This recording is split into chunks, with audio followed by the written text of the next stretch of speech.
बांग्लादेश में प्रधानमंत्री पद से इस्तीफे के 6 दिन बाद शेख हसीना ने क्या कहा और बांग्लादेश में जो हिंदुओं के साथ हो रहा है उसके खिलाफ किन किन देशों में विरोध हो रहा है, ये सब इस रिपोर्ट में आपको बताएंगे।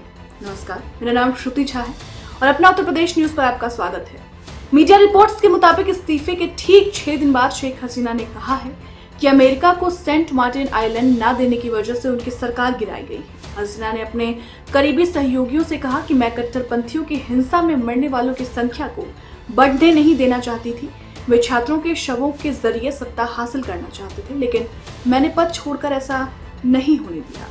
हसीना ने आगे कहा, जानकारी के मुताबिक कि मैं सेंट मार्टिन द्वीप और बंगाल की खाड़ी को अमेरिकी कंट्रोल में देकर अपनी कुर्सी बचा सकती थी। मैं देशवासियों से अपील करती हूँ कि वे कट्टरपंथियों के बहकावे में न आए। अल्लाह की कृपा से मैं बांग्लादेश जल्द लौटूंगी। ये बयान है हसीना शेख का।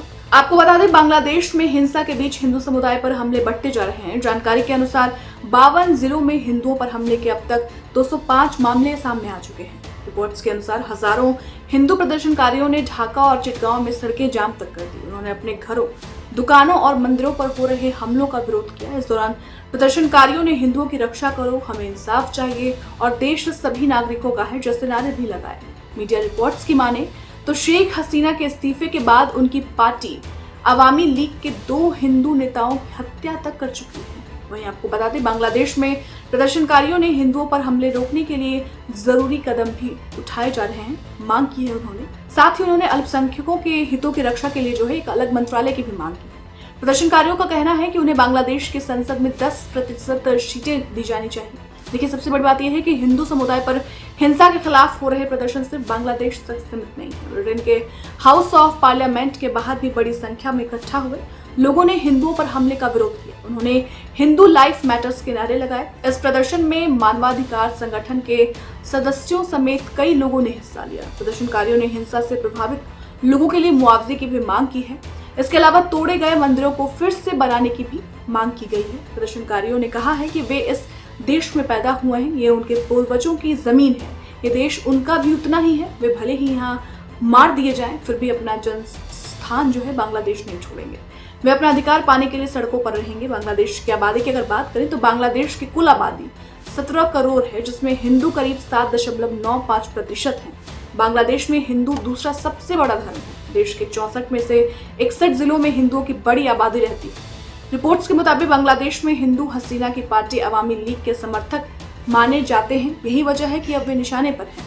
फिलहाल आपको बता दें, भारत में आरएसएस से लेकर विश्व हिंदू परिषद सहित तमाम संगठन हिंदुओं पर बांग्लादेश में हो रही हिंसा को लेकर सरकार से दखल देने की मांग कर रहे हैं। भारत के कई राज्यों में भी बांग्लादेश में हिंदुओं के उत्पीड़न को लेकर लगातार विरोध प्रदर्शन किए जा रहे हैं। भारत सरकार तो इस पर लगातार नजर बनाए हुए है ही। यही कारण है कि पीएम मोदी ने जब मोहम्मद यूनुस को बधाई भी दी तो हिंदुओं पर हो रही हिंसा का मामला भी उठा दिया। साफ है कि अगर जल्द बांग्लादेश में हिंदुओं पर हिंसा नहीं रुकी तो बांग्लादेश की मुश्किलें बढ़ सकती हैं। योगी आदित्यनाथ का ये संदेश भी उन लोगों को सुनना चाहिए जिसे लगता है कि बांग्लादेश में हिंदुओं के साथ ये अत्याचार करने का सिलसिला अब आगे भी चलता रहेगा। याद रखना, जो बांग्लादेश में हो रहा है, जो चर्चाएं हो रही थी अभी, वहां 90% जो हिंदू बचा है वह दलित समुदाय से है।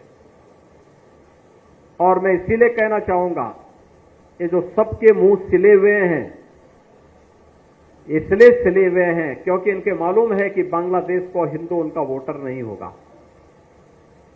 वह हिंदू है, ये हो सकता है उसकी गलती हो, लेकिन हम उसको गलती नहीं मानते, हम उसको मानते हैं उसका सौभाग्य है कि वो हिंदू है और उसकी रक्षा करना हम सबका दायित्व है।